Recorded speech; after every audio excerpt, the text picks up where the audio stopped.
नमः शिवाय।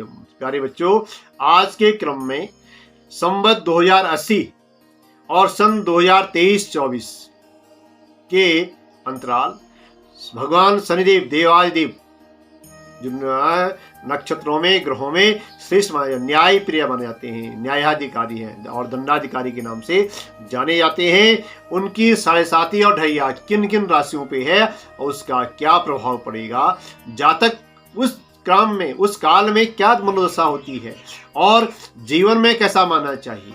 तो बद्रिकाश्रम क्षेत्र से आप सबके लिए कल्याणार्थ। कहते हैं सारे ग्रहों का जब भी जिस जातक की राशि पे जिसका जो है संक्रमण काल होता है तो कहते हैं कि धर्म अर्थ काम मोक्ष चतुष्टयम, धर्मार्थ काम मोक्षाणम चतुष्टयम कहा गया है। और उसकी प्राप्ति के लिए इस गृहस्थ जीवन को सफल बनाने के लिए 9 ग्रहों का संचालन होता है। आकाशमंडल से जो है सौरमान में 2 प्रकार के मास होते हैं, सौरमान मास और चांद्रमास। जैसे 2 प्रकार के सावन है, हमारे गढ़वाल में क्या है जी है सौर मास संक्रांति सावन माना जाता है और पूरे भारत में ये है चांद्रमास से ये है पूर्णिमासी से पूर्णिमासी सावन माना जाता है। तो इस क्रम में किन किन जातकों पे क्या दशा होगी, क्या प्रभाव पड़ेगा, क्या उनकी मानसिक स्थिति होती और उससे उनका करियर कैसा होगा, आइए आज के क्रम में देखते हैं। तो 7.5 का प्रभाव सबसे पहले मकर, कुंभ और मीन। तो मकर राशि है, मकर राशि के जातक वालों के लिए मकर राशि में शनिदेव कहाँ बैठे हुए हैं, जन्म कुंडली में नवांश में कहाँ बैठे हुए हैं। और कहा जाता है यो यो भाव और समदृष्टो युतवा, जिस भाव में है उस स्थान से सप्तम और जो है 10वें स्थान को पूर्ण रूप से देखते हैं और उस स्थान को शुभ और अशुभ फल देते हैं। तो देखते हैं सबसे पहले मकर राशि, रजत पाद है, चांदी के पाद में बैठे हुए हैं। पैरों में मकर राशि का जी है पैरों में उतरते हुए कहां से, मध्य शरीर से पैरों में आगे घुटनों के ठीक मध्य में। इसका फल क्या होता है, क्या किस प्रकार से होता है। तो कहते हैं सबसे पहले ये है मन को चिंतित करता है, मन में किसी कार्य की जिज्ञासा नहीं होती, व्यवसाय में मंदी होती है। और व्यवसाय से तात्पर्य है डॉक्टर के लिए व्यवसाय है चिकित्सा, इंजीनियर के लिए इंजीनियरिंग क्षेत्र में, विद्यार्थी के लिए पढ़ना अध्ययन करना उसका व्यवसाय है, किसान के लिए खेती करना, वृद्ध के लिए पूजा पाठ करना वानप्रस्थ स्थान में। तो जब वहां पे मन स्थिर नहीं होता है तो वहां पे कहते हैं क्या होता है, व्यवसाय मंदी होता है। और मनसा वाचा कर्मणा, मन से वो कार्य सफल नहीं हो पाते हैं, शारीरिक कष्ट होता है, मन में तेज नहीं होता, शरीर में कष्ट होता है, माता पिता को कष्ट मिलता है, माता पिता के प्रभाव से भी वह जातक क्या रहता है, कष्ट में रहता है, चिंता में रहता है, कैसे ये उद्धार होगा, ये समय कैसे जाएगा। और राजपक्ष से प्रतिकूलता होती है। राजपक्ष का तात्पर्य है कि जो सरकारी नौकरी में है और सरकार के पद में है, प्राइवेट में है, तो अपने से बड़ों को राजतंत्र से हमेशा भय रहता है, कुछ न कुछ जो है अपशकुन होते रहते हैं। क्या होता है प्रिय, संपत्ति विवाद, कहीं संपत्ति है उसमें विवाद होता है, जमीन लेना लाना उसमें भी यह परेशानी होती है। और न्यायालय में वाद विवाद का दुख का मुख्य कारण होता है। मन में क्या होती है, अस्थिरता होती है और कुछ भी उसमें कार्य नहीं हो पाता।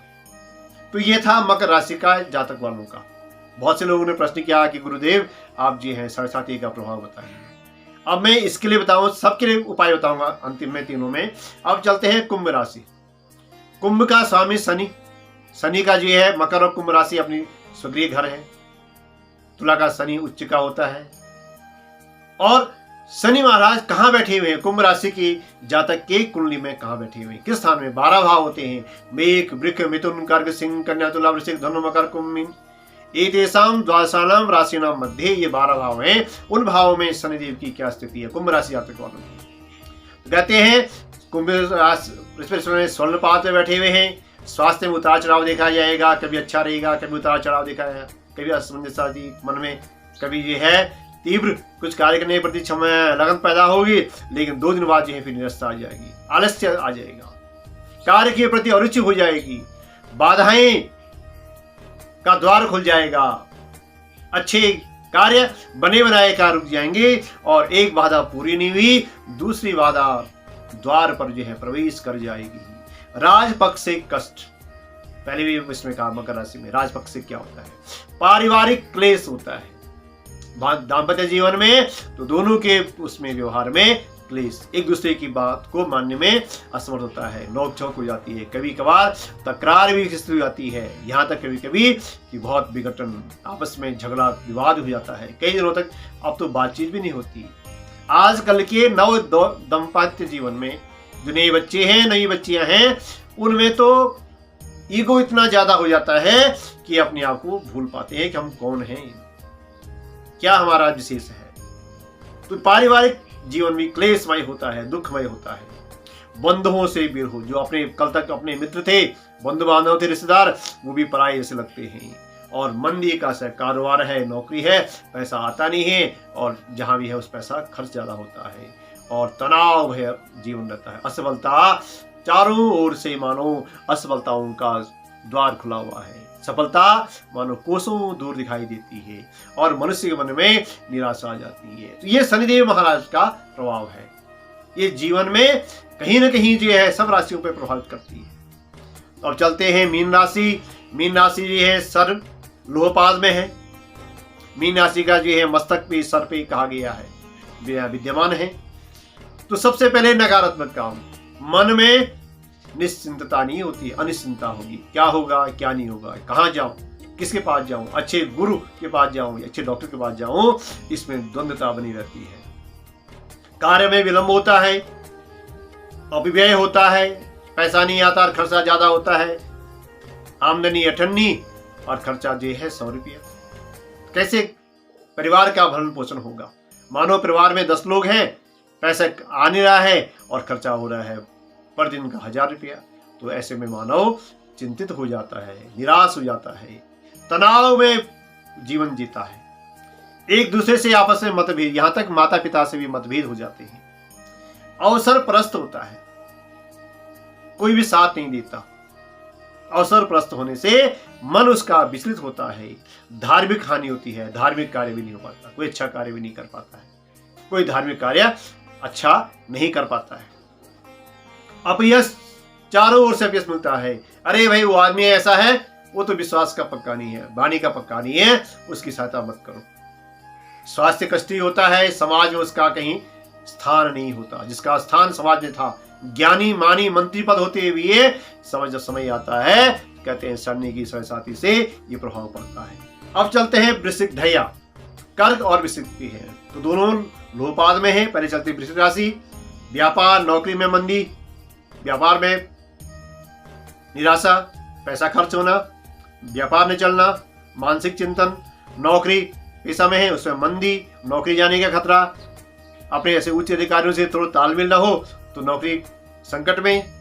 राजभय, राजभय भी यही है, चिंतन, अचल संपत्ति का लाभ और हानि।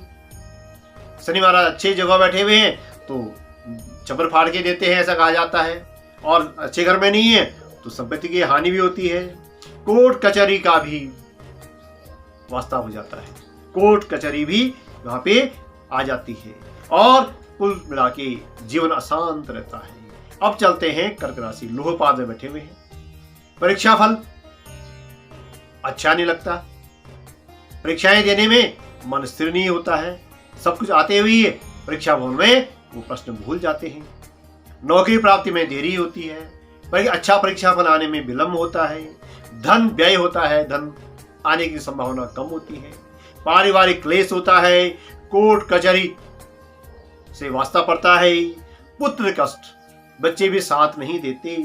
धन व्यय, आज की स्थिति में जैसे जिनके बच्चे ये हैं पढ़े हैं 10th में 12th में, तो उन्हें बच्चों से कष्ट मिलता है। बच्चे कुमार्ग पर चलते हैं, अनेक बुराइयों से, अनेक अवगुणों से घिरे हुए हैं, तो पुत्र कष्ट इसे कहते हैं। धन व्यय भी होता है, मन में स्थिरता होती है, और अनेक प्रकार की अशांतियों से जीवन गुजरता है।